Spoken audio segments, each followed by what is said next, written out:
வணக்கம், உங்கள் கடல் மகன் மக்களை. இன்னைக்கு வந்து நம்ம மீனை வச்சு கஞ்சி ஓடிக்க போகிறோம். கடலுக்கு வந்தோம், வலை வாங்கிட்டு கரையை ஓடிக்கிருக்கோம். ஆமாம், எப்போவுமே இந்த வழிவள தொழிலில் பிடிச்ச விஷயம் என்னென்னா, வலை வாங்கிட்டு விடிய காலம் கரையை ஓடும் போது இப்போ மீனை வச்சு கஞ்சி குடிப்போம். ஆமாம், அது அவிக்கிறதுக்கு எது நல்ல மீனோ அந்த மீனை பார்த்து நம்ம வெட்டி அவிப்போம். வாங்க மக்களே, இன்னைக்கு நம்ம என்ன மீன் சாப்பிட்றோம், என்ன மெத்தல் அது அவிச்சு சாப்பிட்றோம்னு சொல்கிறதெல்லாம் வீடியோ எடுக்க போகிறோம். வாங்க வெயிட் பண்ணி பார்ப்போம் எப்படி இருக்குன்னு. வீடியோ பிடிச்சா மறக்காம நம்ம சேனல் சப்ஸ்கிரைப் பண்ணி விட்டு அப்படி தொடர்ச்சியாக சப்போர்ட் பண்ணுங்க. அடுத்தடுத்து நல்ல நல்ல வீடியோவில் சந்திப்போம். வாங்க பார்ப்போம். பாருங்க, நம்ம வந்து இப்போ கெளுது எடுத்திருக்கோம். கெளுதுல வந்து ஒரு மாதிரி எண்ணெய் சிக்கு மாதிரி இருக்கும். அந்த எண்ணெய் சிக்கெல்லாம் போகிறதுக்காண்டி நம்ம கெளுது சட்டியில் நல்லா கல்லுப்பை போட்டு நல்லா உலசினோம்னா அதில் உள்ள அந்த பிசுபிசுப்பு தன்மைலாம் போயிடும். அதனால கெளுது வெட்டி அவிக்கும் போது, கெளுதை மட்டும் சமைக்கும் போது இப்படி பண்ணுங்க. உப்பை போட்டு நல்லா அலசினீங்கன்னா வெறும் சட்டியில் அதில் உள்ள அந்த பிசுறு ஃபுல்லாக போயிடும். கெளுதை வாங்கி பார்த்தீங்கன்னாவே உங்களுக்கு தெரியும், ஒரு மாதிரி வலுவலுன்னு இருக்கும்.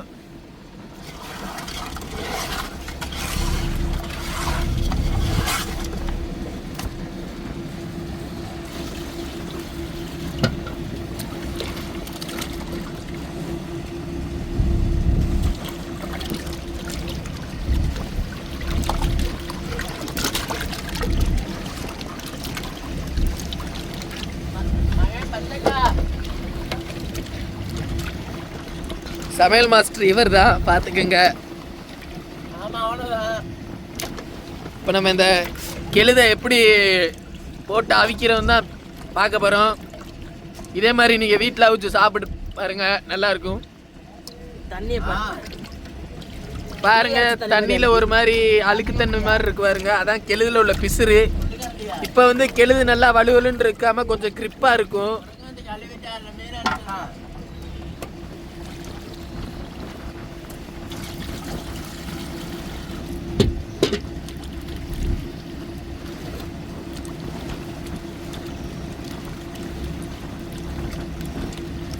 இதே மாதிரி நீங்களும் வீட்டில் ஒரு 2 தடவை 3 தடவை தண்ணியில் அலசிக்கங்க. உப்பு போட்டு ஒரு தடவை அலசினா போதும். இதே மாதிரி மாற்ற தண்ணியில் 2 தடவை 3 தடவை அலசிக்குங்க. ஏன்னா அப்படின்னா தான் கெளுது நல்லா டேஸ்ட் வரும்.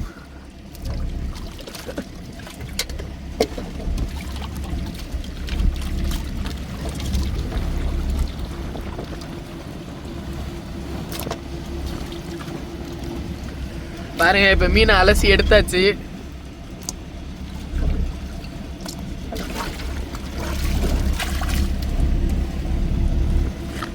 மீனை அலசி எடுத்தாச்சு. உள்ள வாங்க, உள்ள போவோம்.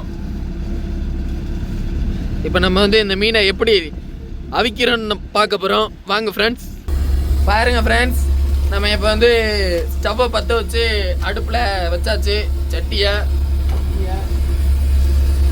நம்ம எப்போதும் கேஸில் தான் சமைப்போம். கேஸ் சிலிண்டரு அடுப்பு வேலைங்கனால நம்ம இப்போ வந்து ஸ்டவ்வில் சமைச்சுக்கிட்டு இருக்கோம்.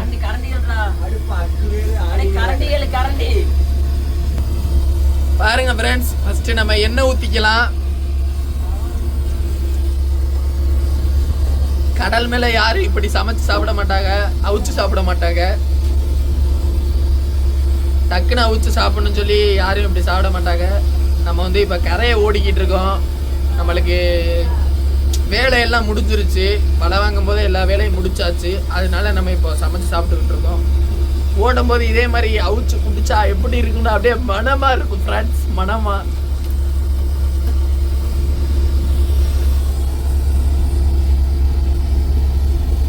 கடுகு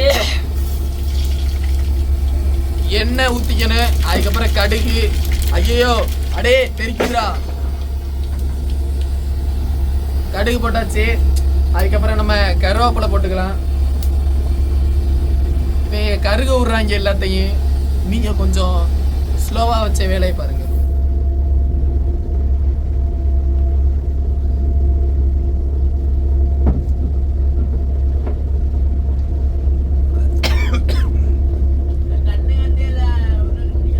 கண்ணு கரண்டியா உருளைக்கரண்டியா?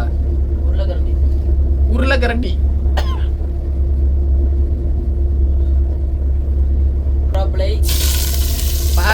கடுகு போட்டாச்சு.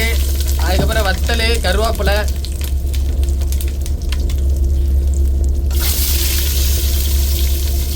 அதுக்கப்புறம் வெங்காயம் போட்டுக்கலாம். வெங்காயம், தக்காளி,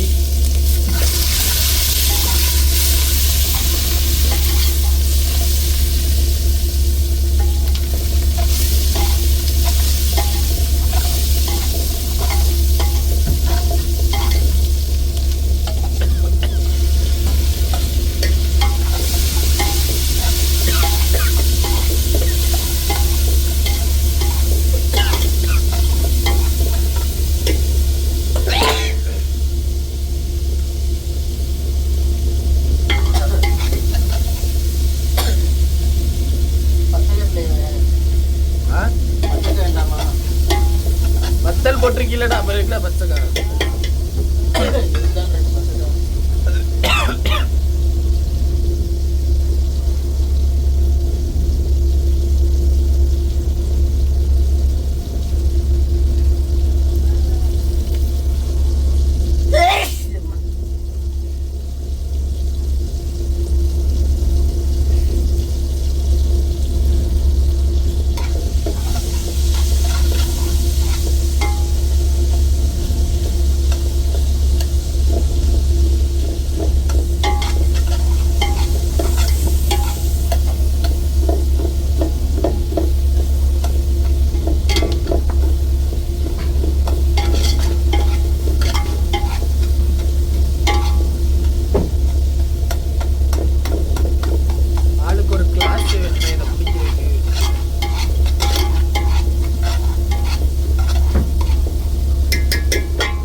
பாருங்க, நம்ம எல்லாத்தையும் தக்காளி, வெங்காயம், கருவேப்பிலை, கடுகு, வத்தல் எல்லாம் போட்டு வதக்கினதுக்கு அப்புறம் பூடு போடுறோம்.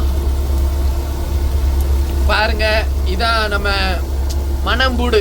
இதை வந்து நம்ம என்ன சொல்லுவோம்னா மணம்பூடுன்னு சொல்லுவோம். பெரிய பூடு. இந்த பூடை போட்ட உடனே தான் அந்த மனமே வரும். அந்த மீனை அவிச்சு கஞ்சி கொடுக்குற மனமே அப்பந்தான். பாருங்க, பூடை நல்லா வதக்கிக்கங்க. கிறுக்கு முறுக்குன்னு.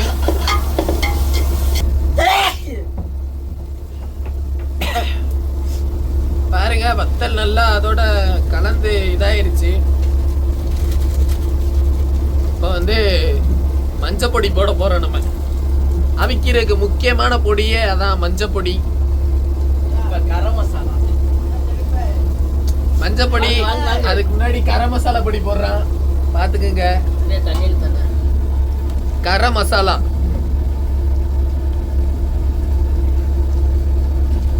மஞ்சப்பொடி,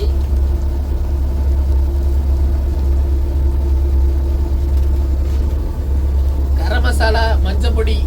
பாருங்க ஃப்ரெண்ட்ஸ், 2 பொடி தான் இப்போதைக்கு போட்டிருக்கோம். தேவைப்பட்டா நம்ம லேட்டா போடுவோம் இன்னொரு பொடியை. தண்ணி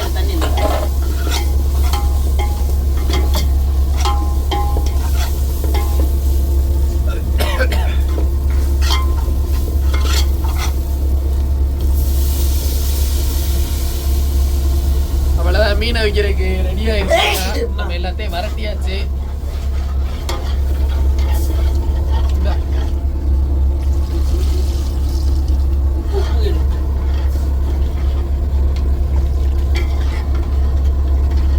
உப்பு உள்ள இல்லையா?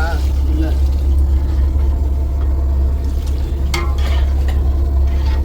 பொடி காணுமா? போடு பாப்போம். கொஞ்சம் போல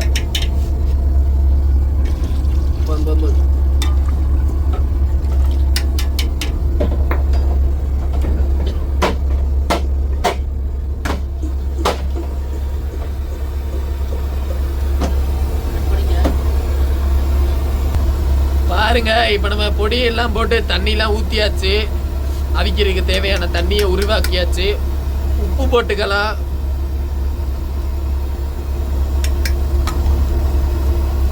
அதுக்கு தேவையான அளவு உப்பை போட்டு கலக்கி விட்டோம்னா அப்படியே ரசம் மாதிரியே தெரியுது பாருங்க. ஆனா இது ரசம் இல்ல, நம்ம வந்து மீனை வைக்கிறதுக்கான மஞ்சள் தண்ணி.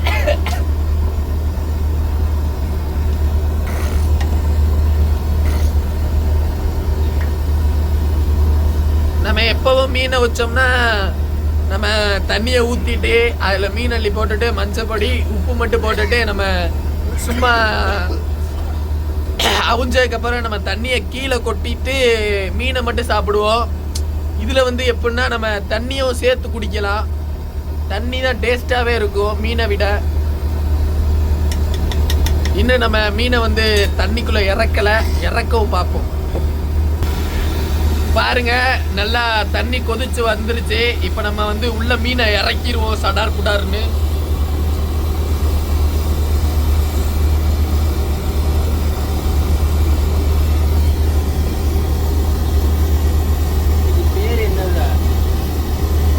நீங்க பார்த்துட்டு இதை வந்து மீன் குழம்புன்னு சொல்லிடாதீங்க.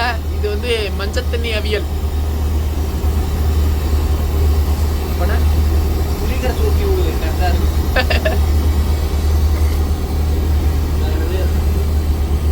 ரசம் மீன் குழம்பு. ரசம் மீன் குழம்பாடா? புளிக்கரை தூக்கி விடுறா. தண்ணி குறைச்சிருவோமா? தண்ணியை நல்லா வத்த விடு. ஃபுல்லாக கூட்டி வை. பறக்குன்னு அடி. போதுன்னு தான் நினைக்கிறேன். பாருங்க, நம்ம வந்து மீனை உள்ள இறக்கியாச்சு. இறக்குனதுக்கப்புறம் அது நல்லா மலன்னு கொதிக்குது. பாருங்க எப்படி இருக்குன்னு. அப்படியே அருமையாக ரெடி ஆகிக்கிட்டு இருக்கு. நல்லா நம்ம மீன் வந்து நல்லா வெந்து வரவும் இறக்கிற வேண்டிதான். இன்னைக்கு ஒரு புடி